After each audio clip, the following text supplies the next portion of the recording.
Chapter 13. Dr. Seward's Diary continued. The funeral was arranged for the next succeeding day, so that Lucy and her mother might be buried together. I attended to all the ghastly formalities, and the urbane undertaker proved that his staff were afflicted or blessed with something of his own obsequious suavity. Even the woman who performed the last offices for the dead remarked to me, in a confidential, brother-professional way, when she had come out from the death chamber, "She makes a very beautiful corpse, sir. It's quite a privilege to attend on her. It's not too much to say that she will do credit to our establishment." I noticed that Van Helsing never kept far away. This was possible from the disordered state of things in the household. There were no relatives at hand, and as Arthur had to be back the next day to attend at his father's funeral, we were unable to notify anyone who should have been bidden. Under the circumstances, Van Helsing and I took it upon ourselves to examine papers, etc. He insisted upon looking over Lucy's papers himself. I asked him why, for I feared that he, being a foreigner, might not be quite aware of English legal requirements, and so might, in ignorance, make some unnecessary trouble. He answered me, I know. You forget that I am a lawyer as well as a doctor. But this is not altogether for the law. You knew that when you avoided the coroner.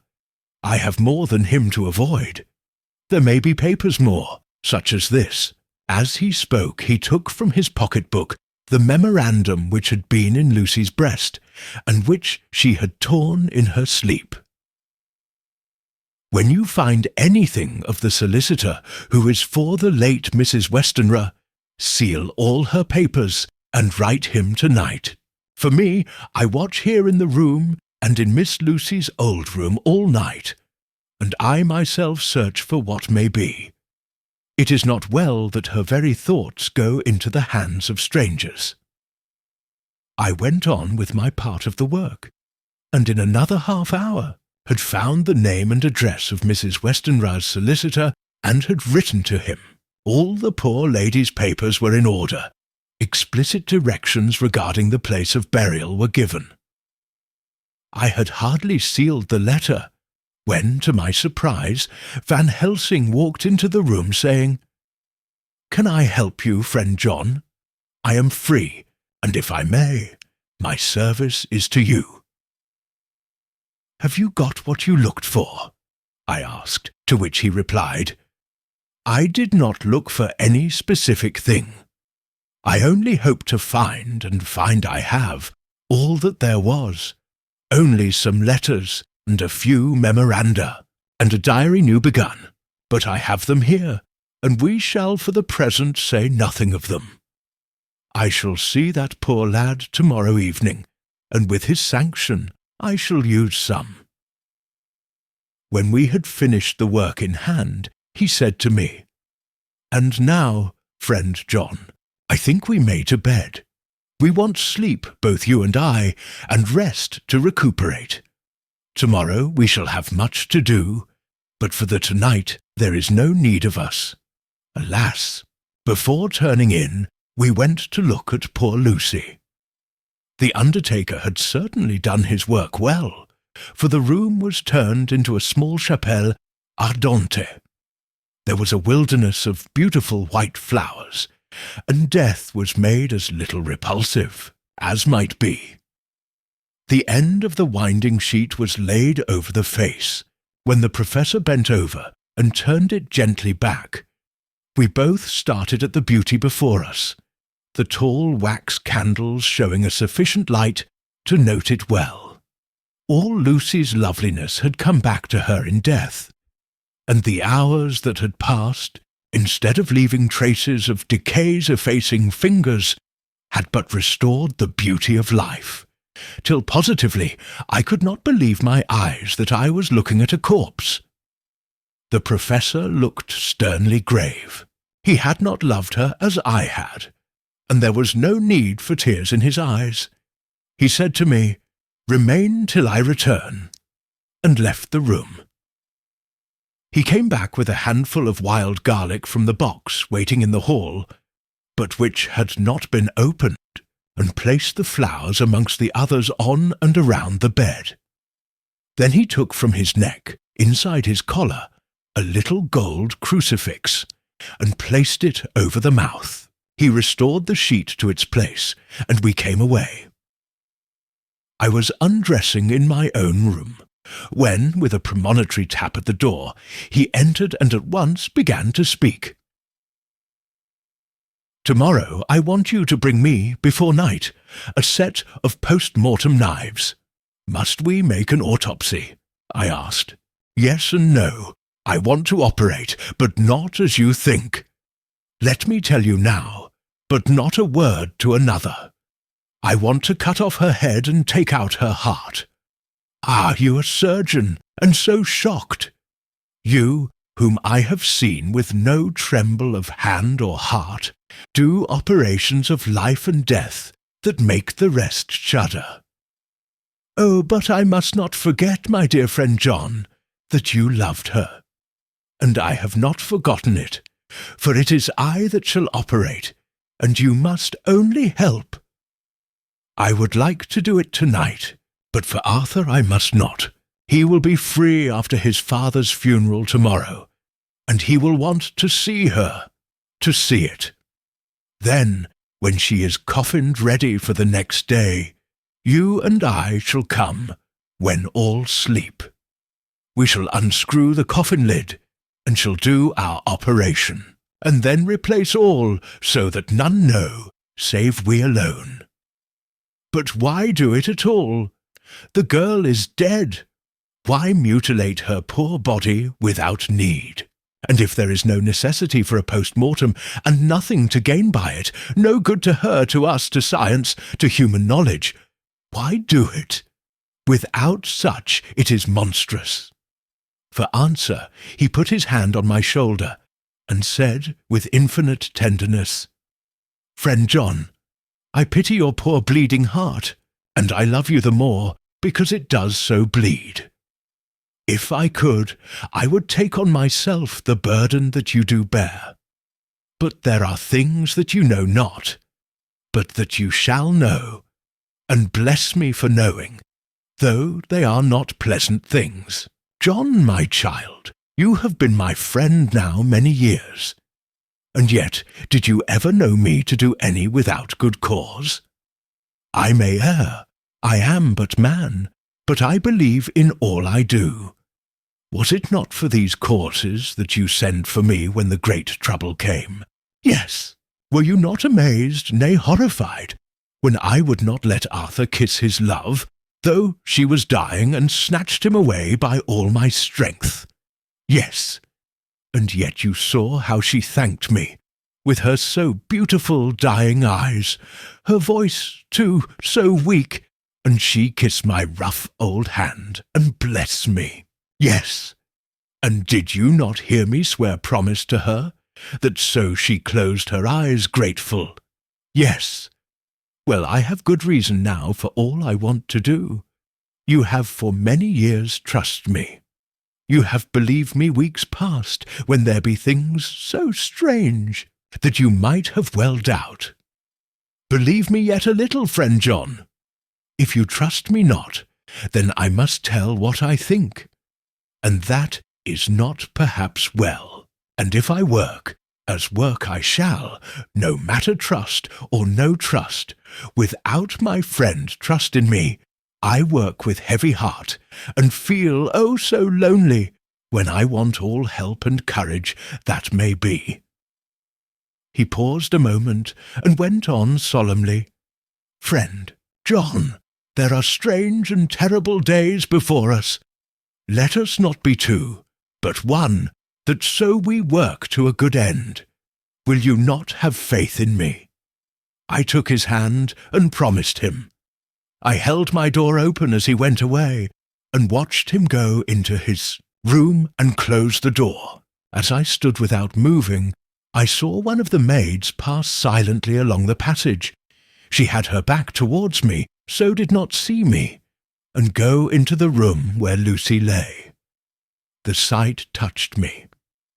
Devotion is so rare, and we are so grateful to those who show it unasked to those we love.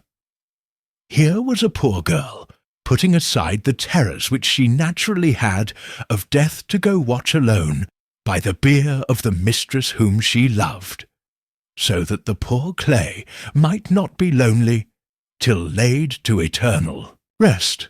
I must have slept long and soundly, for it was broad daylight when Van Helsing waked me by coming into my room. He came over to my bedside and said, "You need not trouble about the knives. We shall not do it." "Why not?" I asked, for his solemnity of the night before had greatly impressed me. "Because," he said sternly, "it is too late or too early. See." Here he held up the little golden crucifix.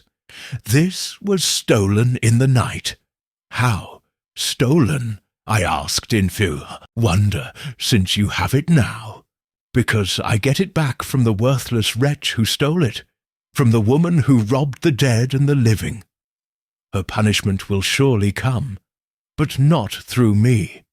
She knew not altogether what she did, and thus, unknowing, she only stole. Now we must wait." He went away on the word, leaving me with a new mystery to think of, a new puzzle to grapple with. The forenoon was a dreary time, but at noon the solicitor came. Mr. Marquand, of Holman, Sons, Marquand and Lidderdale. He was very genial and very appreciative of what we had done, and took off our hands all cares as to details. During lunch, he told us that Mrs. Westenra had for some time expected sudden death from her heart, and had put her affairs in absolute order. He informed us that, with the exception of a certain entailed property of Lucy's father's which now, in default of direct issue, went back to a distant branch of the family, the whole estate, real and personal, was left absolutely to Arthur Holmwood. When he had told us so much, he went on. "Frankly, we did our best to prevent such a testamentary disposition, and pointed out certain contingencies that might leave her daughter either penniless or not so free as she should be to act regarding a matrimonial alliance. Indeed, we pressed the matter so far that we almost came into collision, for she asked us if we were or were not prepared to carry out her wishes. Of course, we had then no alternative but to accept. We were right in principle, and 99 times out of 100 we should have proved, by the logic of events, the accuracy of our judgment. Frankly, however, I must admit that in this case any other form of disposition would have rendered impossible the carrying out of her wishes, for by her predeceasing her daughter, the latter would have come into possession of the property, and even had she only survived her mother by 5 minutes, her property would, in case there were no will, and a will was a practical impossibility, in such a case, have been treated at her decease as under intestacy. In which case, Lord Godalming, though so dear a friend, would have had no claim in the world, and the inheritors being remote would not be likely to abandon their just rights for sentimental reasons regarding an entire stranger. I assure you, my dear sirs, I am rejoiced at the result, perfectly rejoiced." He was a good fellow, but his rejoicing at the one little part, in which he was officially interested, of so great a tragedy, was an object lesson in the limitations of sympathetic understanding. He did not remain long, but said he would look in later in the day and see Lord Godalming. His coming, however, had been a certain comfort to us, since it assured us that we, should not have to dread hostile criticism as to any of our acts. Arthur was expected at 5 o'clock, so a little before that time we visited the death chamber. It was so in very truth, for now both mother and daughter lay in it. The undertaker, true to his craft, had made the best display he could of his goods, and there was a mortuary air about the place that lowered our spirits at once. Van Helsing ordered the former arrangement to be adhered to, explaining that, as Lord Godalming was coming very soon, it would be less harrowing to his feelings to see all that was left of his fiancée quite alone. The undertaker seemed shocked at his own stupidity and exerted himself to restore things to the condition in which we left them the night before, so that when Arthur came, such shocks to his feelings as we could avoid were saved. Poor fellow! He looked desperately sad and broken. Even his stalwart manhood seemed to have shrunk somewhat under the strain of his much-tried emotions. He had, I knew, been very genuinely and devotedly attached to his father, and to lose him, and at such a time, was a bitter blow to him. With me he was warm as ever, and to Van Helsing he was sweetly courteous, but I could not help seeing that there was some constraint with him. The professor noticed it too, and motioned me to bring him upstairs. I did so, and left him at the door of the room, as I felt he would like to be quite alone with her, but he took my arm and led me in, saying huskily, "You loved her too, old fellow. She told me all about it, and there was no friend had a closer place in her heart than you. I don't know how to thank you for all you have done for her. I can't think yet." Here he suddenly broke down, and threw his arms round my shoulders, and laid his head on my breast, crying, "Oh, Jack, Jack, what shall I do? The whole of life seems gone from me all at once, and there is nothing in the wide world for me to live for." I comforted him as well as I could. In such cases men do not need much expression. A grip of the hand, the tightening of an arm over the shoulder, a sob in unison, are expressions of sympathy dear to a man's heart.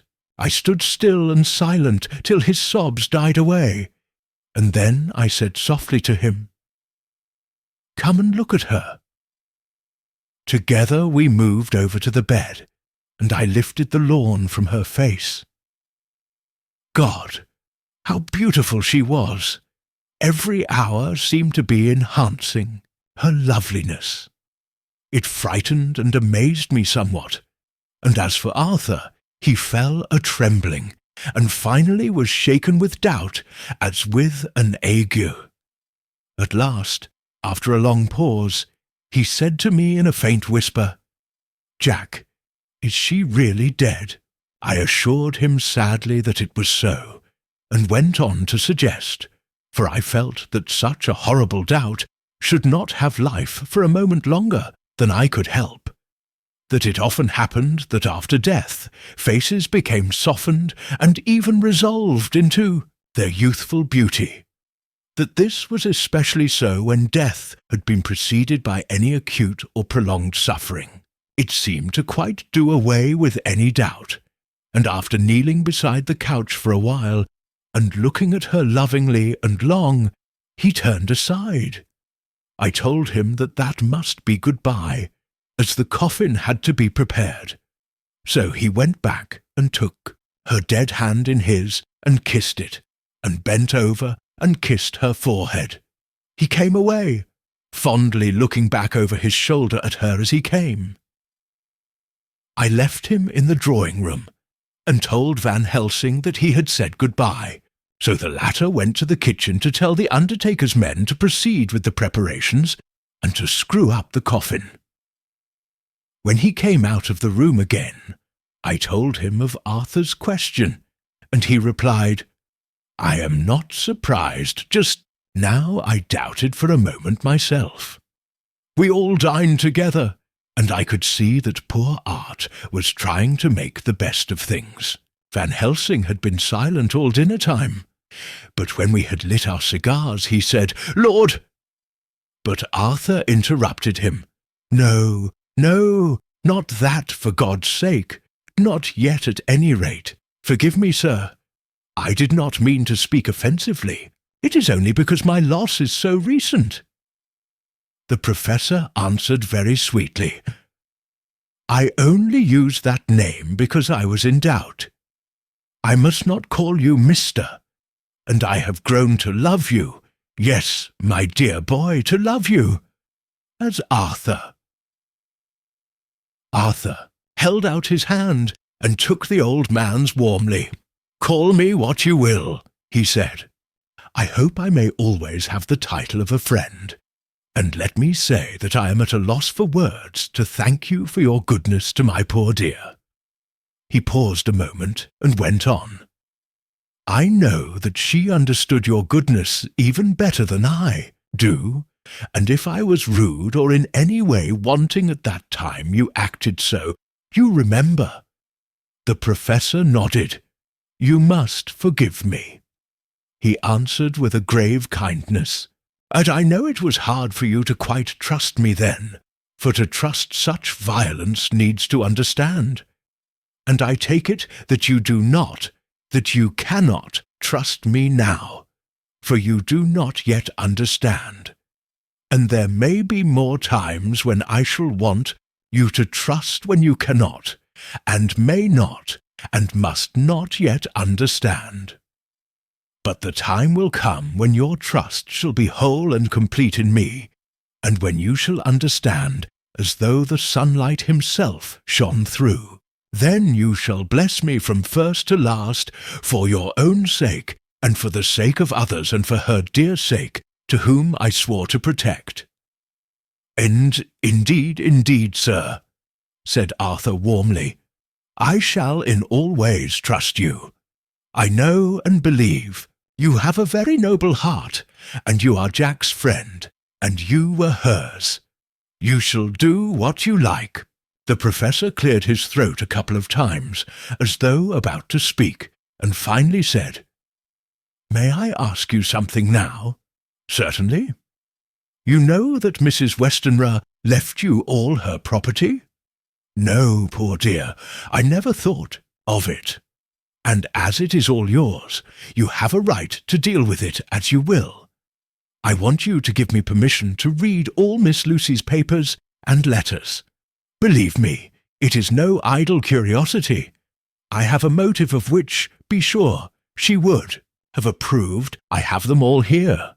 I took them before we knew that all was yours, so that no strange hand might touch them, no strange eye look through words into her soul. I shall keep them, if I may. Even you may not see them yet, but I shall keep them safe. No word shall be lost, and in the good time I shall give them back to you. It's a hard thing I ask, but you will do it, will you not, for Lucy's sake?" Arthur spoke out heartily, like his old self. "Dr. Van Helsing, you may do what you will. I feel that, in saying this, I am doing what my dear one would have approved. I shall not trouble you with questions till the time comes." The old professor stood up as he said solemnly, "And you are right. There will be pain for us all, but it will not be all pain, nor will this pain be the last. We and you too, you most of all, my dear boy, will have to pass through the bitter water before we reach the sweet. But we must be brave of heart and unselfish, and do our duty, and all will be well." I slept on a sofa in Arthur's room that night. Van Helsing did not go to bed at all. He went to and fro, as if patrolling the house, and was never out of sight of the room where Lucy lay in her coffin, strewn with the wild garlic flowers, which sent, through the odour of lily and rose, a heavy, overpowering smell into the night. "Mina," Harker's Journal, Hound, September. In the train to Exeter. Jonathan sleeping. It seems only yesterday that the last entry was made, and yet how much between then, in Whitby, and all the world before me, Jonathan away, and no news of him. And now, married to Jonathan, Jonathan a solicitor, a partner, rich, master of his business, Mr. Hawkins dead and buried, and Jonathan with another attack that may harm him.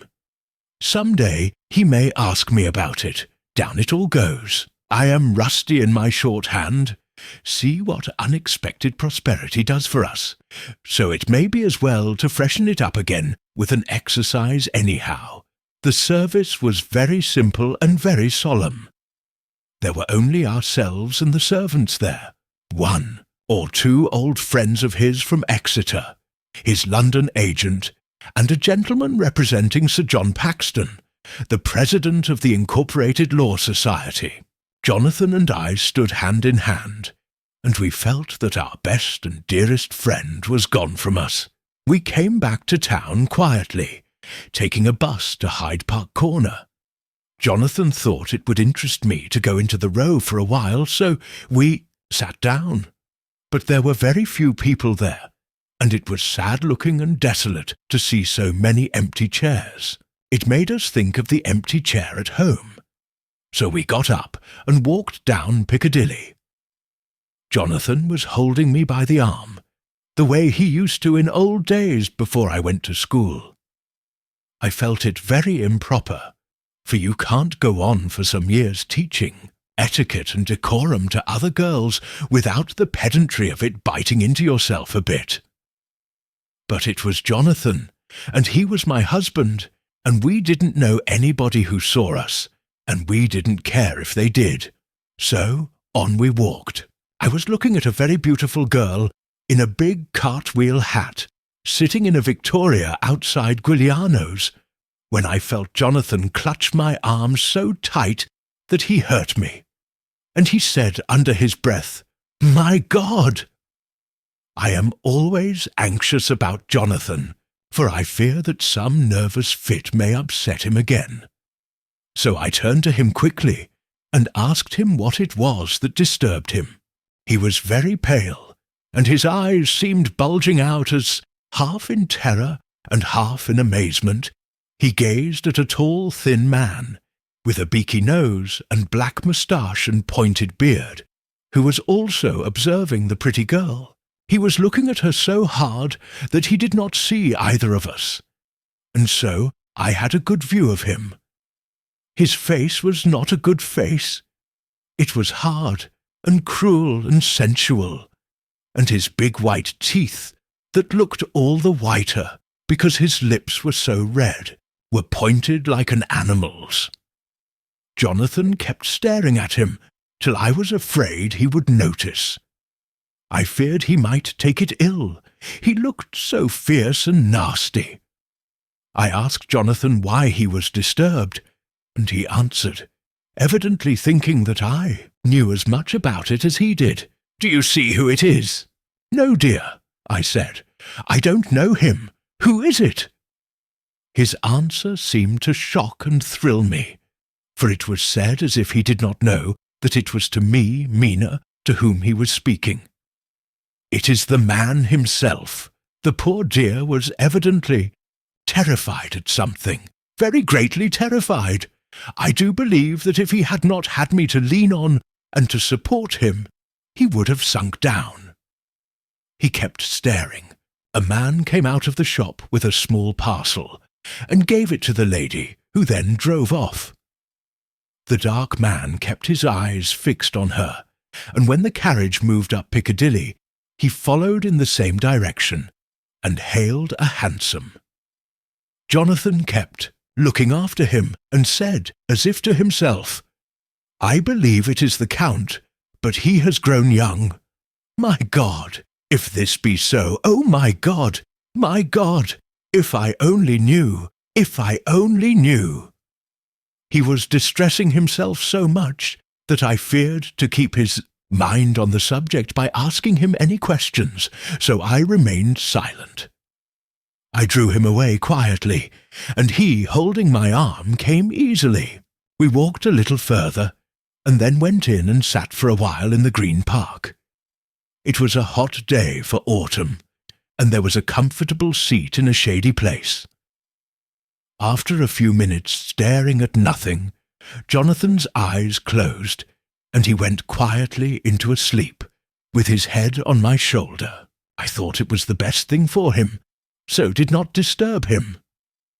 In about 20 minutes he woke up, and said to me quite cheerfully, "Why, Mina, have I been asleep? Oh, do forgive me for being so rude. Come, and we'll have a cup of tea, somewhere." He had evidently forgotten all about the dark stranger, as in his illness he had forgotten all that this episode had reminded him of. I don't like this lapsing into forgetfulness. It may make or continue some injury to the brain. I must not ask him, for fear I shall do more harm than good. But I must somehow learn the facts of his journey abroad. The time is come, I fear, when I must open that parcel and know what is written. Oh, Jonathan, you will, I know. Forgive me if I do wrong, but it is for your own dear sake later. A sad homecoming in every way.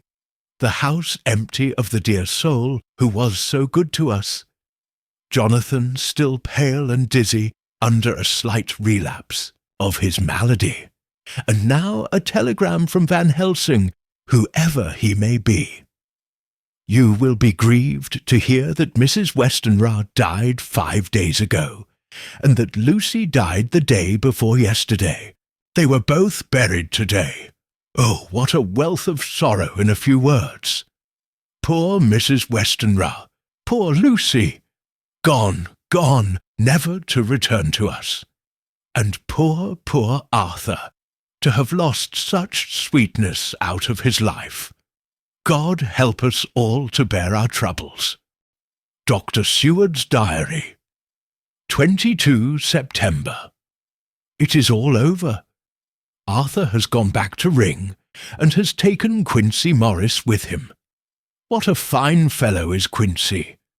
I believe in my heart of hearts that he suffered as much about Lucy's death as any of us, but he bore himself through it like a moral Viking. If America can go on breeding men like that, she will be a power in the world indeed. Van Helsing is lying down, having a rest preparatory to his journey. He goes over to Amsterdam tonight, but says he returns tomorrow night, that he only wants to make some arrangements which can only be made personally. He is to stop with me, then, if he can. He says he has work to do in London, which may take him some time. Poor old fellow! I fear that the strain of the past week has broken down even his iron strength. All the time of the burial, he was, I could see, putting some terrible restraint on himself. When it was all over, we were standing beside Arthur, who, poor fellow, was speaking of his part in the operation where his blood had been transfused to his Lucy's veins. I could see Van Helsing's face grow white and purple by turns. Arthur was saying that he felt since then as if they two had been really married, and that she was his wife in the sight of God. None of us said a word of the other operations, and none of us ever shall. Arthur and Quincy went away together to the station, and Van Helsing and I came on here. The moment we were alone in the carriage, he gave way to a regular fit of hysterics. He has denied to me since that it was hysterics, and insisted that it was only his sense of humour asserting itself under very terrible conditions. He laughed till he cried, and I had to draw down the blinds, lest anyone should see us and misjudge. And then he cried, till he laughed again, and cried, together, just as a woman does. I tried to be stern with him, as one is to a woman under the circumstances, but it had no effect. Men and women are so different in manifestations of nervous strength or weakness. Then, when his face grew grave and stern again, I asked him why, his mirth, and why at such a time. His reply was in a way characteristic of him, for it was logical and forceful and mysterious. He said, "Ah, you don't comprehend, friend John. Do not think that I am not sad, though I laugh. See, I have cried even when the laugh did choke me. But no more think that I am all sorry when I cry, for the laugh he come just the same. Keep it always with you that laughter who knock at your door and say, 'May I come in?' is not the true laughter. No, he is a king, and he come when and how he like. He ask no person, he choose no time of suitability. He say, 'I am here. Behold, in example, I grieve my heart out for that so sweet young girl. I give my blood for her, though I am old and worn. I give my time, my skill, my sleep.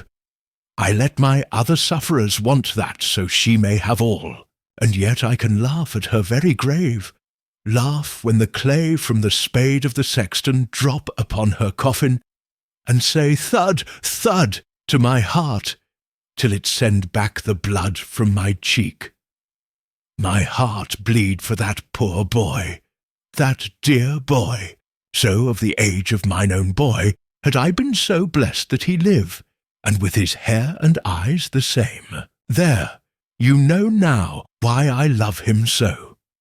And yet, when he say things that touch my husband heart to the quick, and make my father heart yearn to him as to no other man, not even to you, friend John, for we are more level in experiences than father and son, yet even at such moment King Laugh, he come to me and shout and bellow in my ear, 'Here I am, here I am,' till the blood come dance back and bring some of the sunshine that he carry with him to my cheek. Oh, friend John, it is a strange world, a sad world, a world full of miseries and woes and troubles. And yet when King Laugh come, he make them all dance to the tune he play. Bleeding hearts and dry bones of the churchyard, and tears that burn as they fall, all dance together to the music that he make with that smileless mouth of him. And believe me, friend John, that he is good to come, and kind. Ah, we men and women are like ropes drawn tight with strain that pull us different ways. Then tears come, and like the rain on the ropes, they brace us up, until perhaps the strain become too great, and we break. But King Laugh, he come like the sunshine, and he ease off the strain again, and we bear to go on with our labour, what it may be. I did not like to wound him by pretending not to see his idea, but, as I did not yet understand the cause of his laughter, I asked him. As he answered me, his face grew stern, and he said in quite a different tone, "Oh, it was the grim irony of it all, this so lovely lady garlanded with flowers, that looked so fair as life, till one by one we wondered if she were truly dead. She laid in that so fine marble house in that lonely churchyard, where rest so many of her kin, laid there with the mother who loved her, and whom she loved, and that sacred bell going toll, toll, toll, so sad and slow, and those holy men, with the white garments of the angel, pretending to read books, and yet all the time their eyes never on the page, and all of us with the bowed head. And all for what? She is dead, so, is it not? Well, for the life of me, Professor, I said, I can't see anything to laugh at in all that. Why, your explanation makes it a harder puzzle than before. But even if the burial service was comic, what about poor Art and his trouble? Why, His heart was simply breaking. Just so. Said he not that the transfusion of his blood to her veins had made her truly his bride? Yes, and it was a sweet and comforting idea for him. Quite so, but there was a difficulty, friend John. If so that, then what about the others?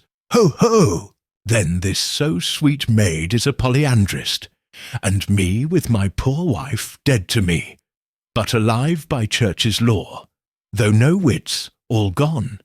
Even I, who am faithful husband to this now no wife, am bigamist.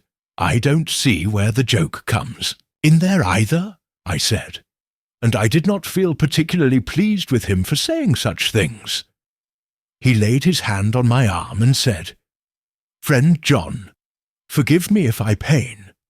I showed not my feeling to others when it would wound, but only to you, my old friend, whom I can trust. If you could have looked into my very heart then, when I want to laugh, if you could have done so when the laugh arrived, if you could do so now, when King Laugh have pack up his crown, and all that is to him, for he go far, far away from me, and for a long, long time, maybe you would perhaps pity me the most of all. I was touched by the tenderness of his tone, and asked why. Because I know, and now we are all scattered, and for many a long day loneliness will sit over our roofs with brooding wings. Lucy lies in the tomb of her kin, a lordly death-house in a lonely churchyard, away from teeming London, where the air is fresh, and the sun rises over Hampstead Hill, and where wild flowers grow of their own accord. So I can finish this diary, and God only knows if I shall ever begin another.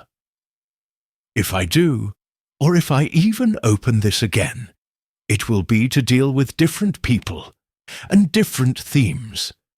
For here at the end, where the romance of my life is told, ere I go back to take up the thread of my life work, I say sadly and without hope, finis.